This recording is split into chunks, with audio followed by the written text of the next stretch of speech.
Okay, we're gonna do some seated hip openers.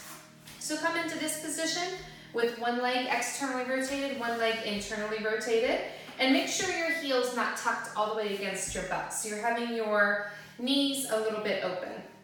And first, just work on sitting up tall and getting your sit bones down onto the ground. It's very common that if you have a tight hip, that sit bone is gonna pop forward. So just think about, okay, I'm gonna try to ground down both my sit bones. The side that's internally rotated will never go all the way to the ground, or it's not likely, but just think about that direction of motion. And you can even tuck your pelvis a little bit, so tuck backward and forward. So you should be feeling some stretching, some pulling in the hip joint itself. Go very, very gently on yourself. If you feel any pulling in the knee, then don't do this. But in the hip is okay, just nice and gentle, okay? Now we're gonna sit back up on the sit bones, and I want you to take your sternum and we're gonna go out and over that front knee. So come out and over. You can bring your elbows down, but stay in that twist so you're stretching out this glute and piriformis of the side that you're going over. So nice and long neck. Just do a few breaths here. Don't hold your breath.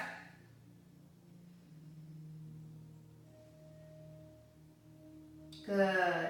And then come on back up. And now we are going to go over this other leg, which obviously you're not going to have as much range of motion. But see if you can get your hands onto your leg and just sit up tall and twist just slightly over that leg. As much as you have. Again, I don't want any pain in the knee. Pulling in the hip joint itself, as long as it's nice and gentle, is good. You're just going into the resistance a little bit, working on getting that sit bone down. Okay, and now we're gonna switch legs. You can do that a few more times on each side, but just for demonstration purposes, we're gonna switch. Now on this side, this is my very tight hip. So this is what I was talking about. Your body will kind of push away from getting that sit bone to the ground. So try, you can even put your hand on the ground if you have a tight side to give yourself a little boost and get that hip rotating. So you can try some of those pelvic tilts, just coming up and down, over and around that ball and socket joint, nice and gently. Do not push too hard with this self-mobilization. Okay, and then come up, and we're gonna come out and over that front leg. And just hold for a few breaths.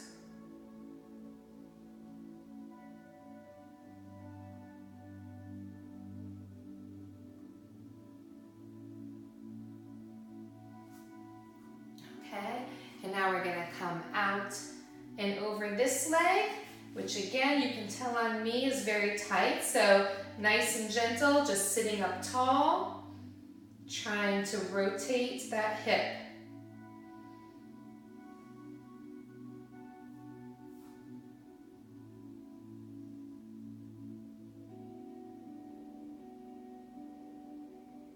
Okay.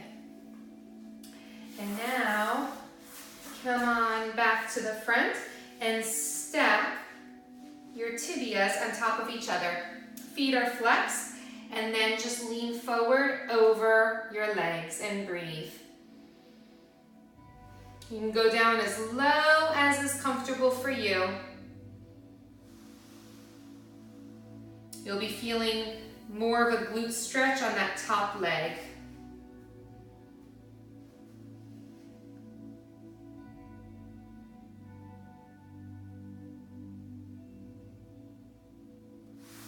Good. And you can try this other side, same thing. If your knees, if you're popped up and you don't have that mobility in your hips, you can always put a pillow or a yoga block or a towel roll, something under that knee if this is uncomfortable for you. We're gonna come out and over.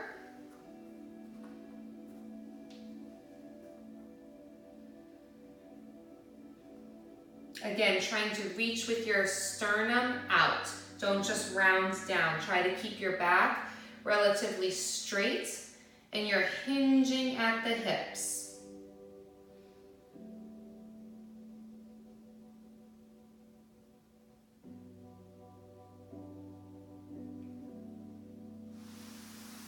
Good. And another variation of this is you can bring, it just stretches slightly differently. So you might find one to be your favorite. You can bring your knees right on top of each other and then the same thing, out and over. I like to hold my feet here just to keep that stretch. I'm trying to keep the sit bones down.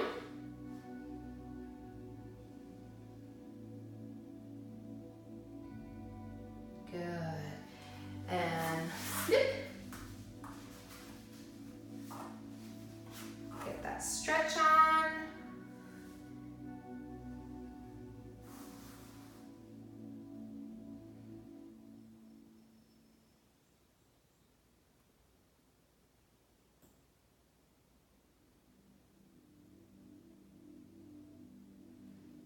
Okay.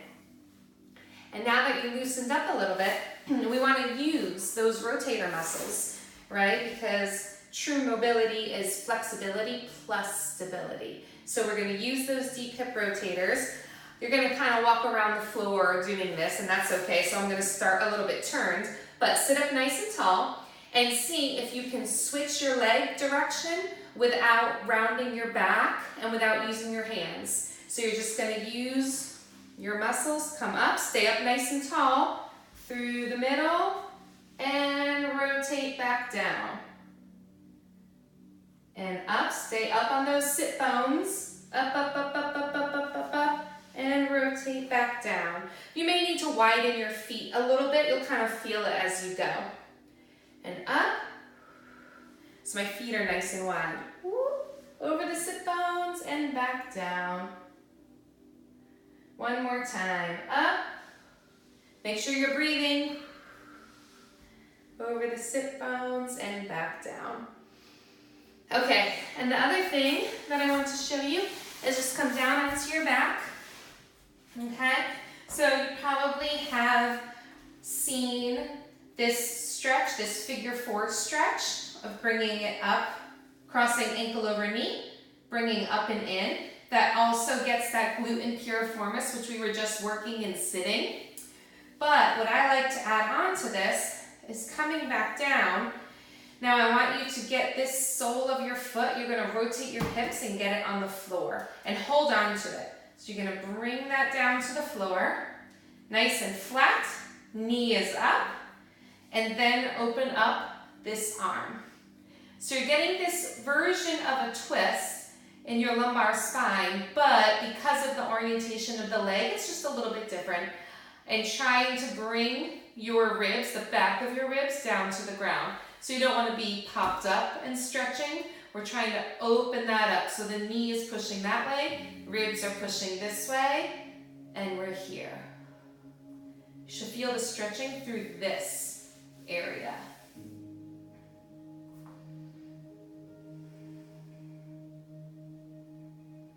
And the other leg can just be relaxed on the floor. That's not really involved. Good. Come on back up. So same thing, if you choose to do this laying down, you can just first bring the complex up to your chest to open up that hip and that glute. But when you come back down, drop the sole of your foot to the floor.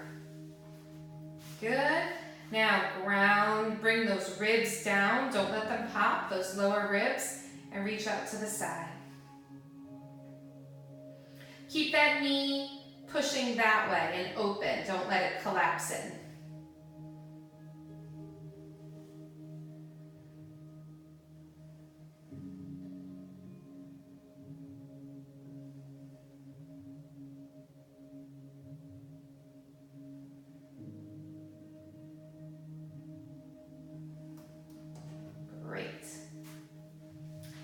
Okay, and come on back up to sitting. So, two favorite ways, so we've got those rotators going. Two favorite ways to stretch inner thighs, which are often very tight, is just simply out to the side, toes up, foot flexed. But what I want to change and not let your body cheat is just making sure that your sit bones are grounded down, that you're not either slumped or rotated away. So sit bones are grounded down, you're up nice and tall. Then if you need more stretch, you come forward with a straight spine. So you're rotating over that hip, over that leg. Sometimes we cheat. This is a very classic stretch, but sometimes we cheat our way through it and we don't get that true adductor hip joint stretch. Okay, and switch to the other side.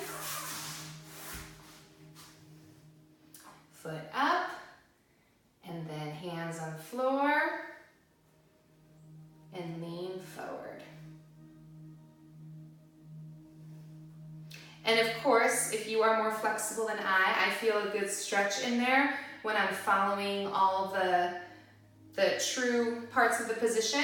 But if you can go all the way down without letting that hip pop up, which mine does, more power to you. Go as low as you can go, keeping that proper form.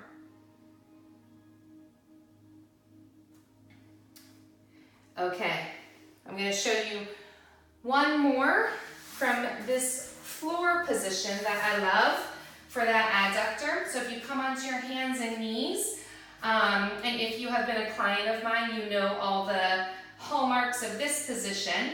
And we're going to do some rocks, but we're going to put our foot out. So now we're sitting back, sticking sit bones and tailbones straight to that back wall, not rounding the spine, and coming forward. Exhale, out over your arms. Sit back. So you're keeping a straight, relatively horizontal, parallel spine the whole time. Don't let your butt tuck under when you come forward. Sit back. Inhale as you come back. Exhale as you come forward. Good. Switch sides. Inhale as you come back. Exhale as you come forward. Nice long neck. Don't let your head collapse. Think about pushing away from the ground and getting that inner lift in your body.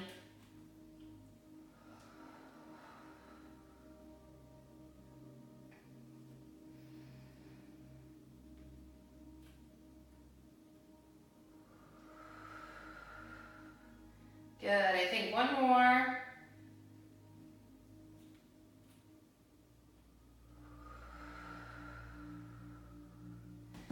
Okay, so those are some great hip openers on the floor. Stay tuned for some standing ones.